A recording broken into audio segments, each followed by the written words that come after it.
Thank you, Steve.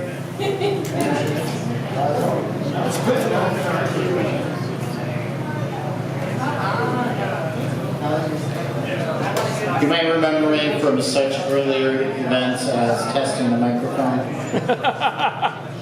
I love that one, man. Good strong mic. Yeah. It's worth it. It's a good strong mic. Normally I like to do a lot of haikus. I do so many haikus in my life that, in fact, my brothers, my relatives, and my friends will frequently send me haikus that they find because they know that I'm going to enjoy them strictly based on the 17th syllables. But tonight, I don't want to talk about that at all. I'm actually going to tell a story. Whew, lots of throat clearing there tonight. I've seen lots of people perform on stage for the first time. I'm sure you have too. But how many people have come to you after years of performance to tell you that your smile and your kindness helped them get over that fear of getting onto the stage? Woo! This is a story about that. It starts like most stories do. When I was 17, standing in front of a crowd I didn't know, in the basement of a theater in Wicker Park in Chicago, Illinois. I had run a poetry club at my high school.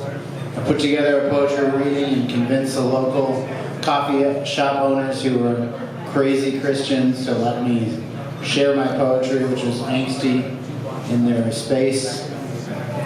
The Starbucks down the street had rejected us.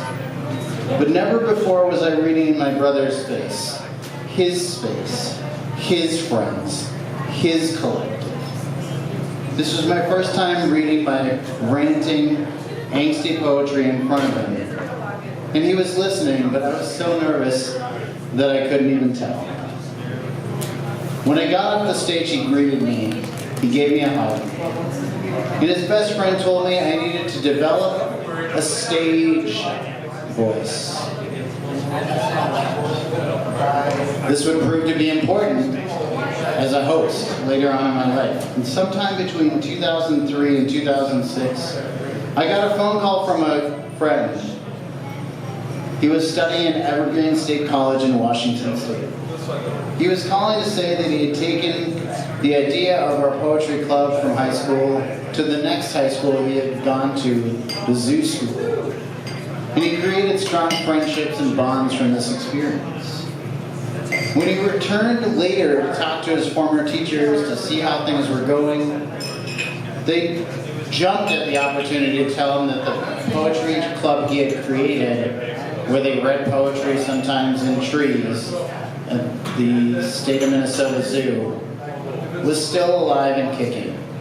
And it had been him and his impetus that had gotten that going. We stayed in touch, and we're now business partners making websites. That day, though, he called me out of the blue just to say thank you. Between 2005 and 2008, I watched many humans aged 18 to 90 grace the In One Ear open mic Wednesdays in Rogers Park, Chicago, Illinois. But the two people that stick it out in my mind are Sam and then another woman.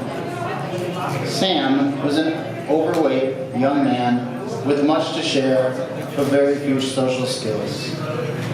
He would bring his poetry up to the stage behind one of the menus from the restaurant, and he would shake violently. So violently that you could see whatever it was that he was holding shaking, but you wanted to support him, so you listened anyway. And as Sam continued to read week after week, his sound became more coherent and clear. And then he stopped holding the menu. And then he was just holding his paper. But he wasn't looking at it. He was engaging with the audience. During my last performance, and the last time I was co-hosting, Sam got up on the microphone, read a poem, and then he put his poems down. He told me that he'd overcome his fear of the stage because I walked up to him and I smiled. And I asked him if he wanted to read. The last part of this story is about a woman who is now heavily involved in slam poetry throughout the United States. She tours and teaches young folks about poetry, connects with them, and helps them work through different types of trauma. She's been involved in Cup C and the National Poetry Slam for many years and is very, very engaged currently. But when I met this woman, she was 18 years old. I think. No, this isn't going where you think it's going. I didn't really care. I just wanted to make sure that she was safe. Patterns, people, patterns. The rest of the story, though, is from her perspective, from the last conversation that we had. I came into the Heartland Cafe and you welcomed me and asked me if I wanted to perform. I said I did, but I didn't have a guitar. You said that wasn't a problem. You would find one if I wanted to play. That was a common practice at the in-one-year open mic. A few minutes later, you came back all excited and said you'd fawned on me. I was terrified. I didn't really want to play because this was the city. And I had only ever played in the suburbs. I didn't know what the city was going to be like. But you welcomed me to the show, to the stage, and you helped me feel comfortable. And earlier tonight, I felt a lot like that guy from Beloit, who just feels like when he walks in a room, or when he's talking to people, he's just really irritated.